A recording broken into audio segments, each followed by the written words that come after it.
Hey everyone. When I hit up Google asking for the most common hypothetical interview questions, guess what? The query, how would you respond to a problem you discovered, exploded with over 4 billion results. That's right, that's with a B. It's clear this question isn't just common, it's a question you definitely have to prepare for. So I thought, let's dive deep and dissect this question. And here's the deal. The secret to nailing this question isn't just about crafting a smart answer. It's about zooming in through the lens of the role you're trying to get. Think like you've already snagged that job. How would you tackle that problem or problems in that role? And clearly, this question is so important that just providing a surface level strategy simply will not cut it. We need to drill down, show some real muscle in how we plan, strategize, and execute solutions. In today's video, we're stepping into the shoes of a technical recruiter interviewing for a technical recruiter role at Google. Stick around because the strategies we're unpacking, they're great for anyone in any role looking to leave a mark in their interviews.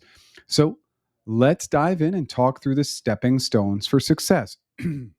So, for flow, let's have our fake interviewer Sue ask us the question. Jeff, how would you respond to a problem you discovered? Sue, before diving in, I'd like to ask a few clarifying questions. Is the problem related to hiring processes or the overall applicant pool? What stage should we focus on when solving? The beginning, middle, end, or all stages? Now, is this a recurring problem or are we seeing this problem for the first time? And then lastly, I'd be curious about what is my timeline to solve this problem? 1 week, 1 month, 1 quarter, or longer? Before solving, a few concepts we should focus in on are I want to look at the overall strategy. I want to be thinking about bias. I want to be thinking about how we develop great training and awareness, how we build strong partnerships and outreach. We always want to be looking at data analysis, be thinking about candidate experience. What is our brand and how are we marketing our brand? And then things like success and performance metrics. Now, before solving, let's make a few assumptions.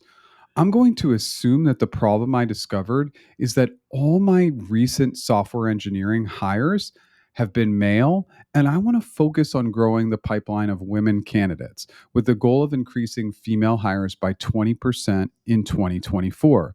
And my key stakeholders when trying to solve this problem would include engineering leaders and recruitment leadership. So I think a good starting point for us would be discussing some of those strategies and some bias that might come up. But is there another area you'd like to focus in on? Okay, starting with strategies, let's specifically dive into sourcing strategies. And the first step is to evaluate what are our current sourcing channels. So it's essential to analyze the diversity of the candidate pool that these channels are yielding. We might find that certain job boards, social media platforms, or recruiting agencies cater more effectively to a diverse audience, including women in tech. And we would want to double down on these resources to achieve our goals. We'd also want to expand our reach through these channels to help increase the number of female applicants. So we might additionally implement targeted outreach programs such as hosting or sponsoring women tech conferences, workshops, and hackathons that could potentially attract more female clients. Now, as we focus and turn to bias, specifically selection bias, it's critical to ensure that our recruitment process is as objective as possible.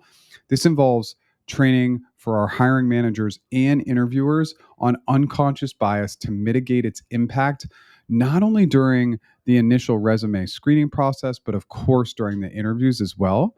A couple of strategies we might want to implement is we could anonymize resumes during the initial screening process to remove bias during that piece, to focus solely on qualifications and achievements.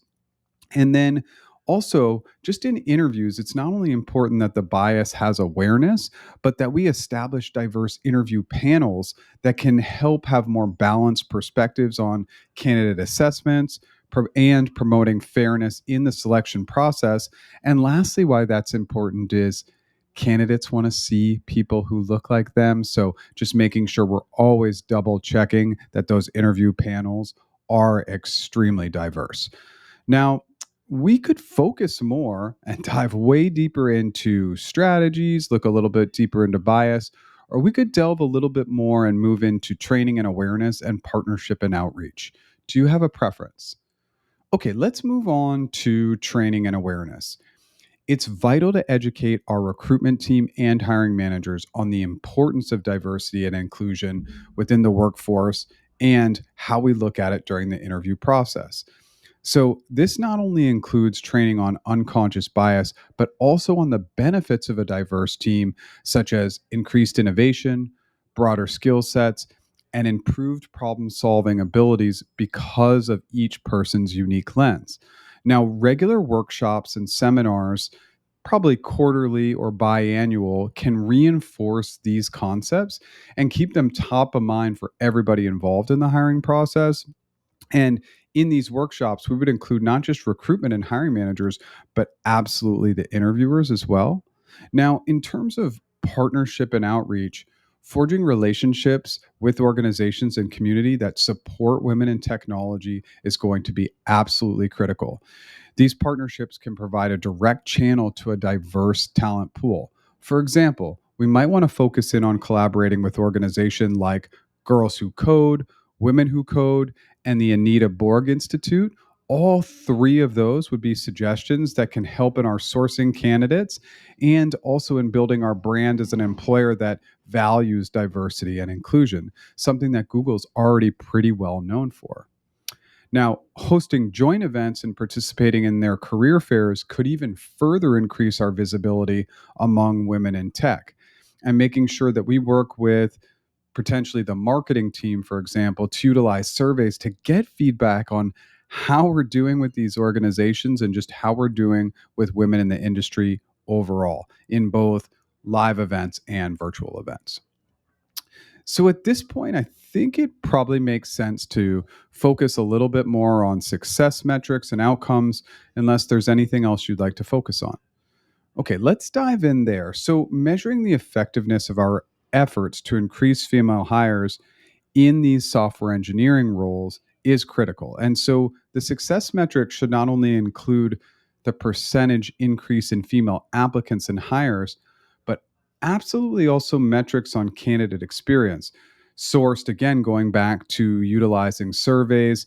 And these surveys should be utilized to capture data from all the various stages of the recruitment process, from applying to interviewing to the final stages, including compensation negotiation.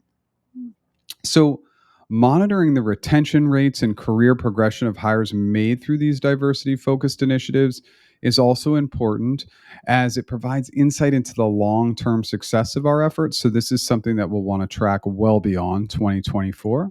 And additionally, tracking the diversity of our candidate pool at each stage of the recruitment process can really help identify drop off points for female candidates, enabling targeted improvements.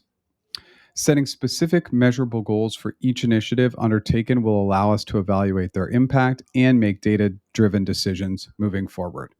Okay, I think we've hit a good stopping point, but I'm happy to discuss any of the concepts I have mentioned earlier that we have not discussed yet.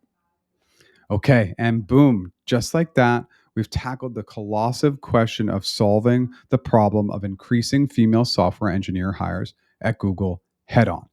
It's not just about answering the interview question, it's about sparking real change, one strategic move at a time. We dove deep, we brainstormed, and emerged with some strategies that aren't just theoretical, but they're actionable, they're impactful, and they're ready to be put into play immediately, helping your interviewer envision you in the role. Remember, every question, especially the tough ones like these, it's an opportunity to showcase your depth, your insight, and your commitment to not just solving problems, but being a part of the solution. Whether you're aiming to be a technical recruiter at Google or any other role, it's your approach, your strategy, and your vision that sets you apart. I want to challenge you today. Take these strategies, tailor them to the journey that you would go through in that position, and walk into your next interview not just ready to answer the questions, but ready to showcase your problem solving capabilities. If you found my content valuable today, smash that like button, hit subscribe, and share it with someone who's gearing up to make a job change. Thanks so much.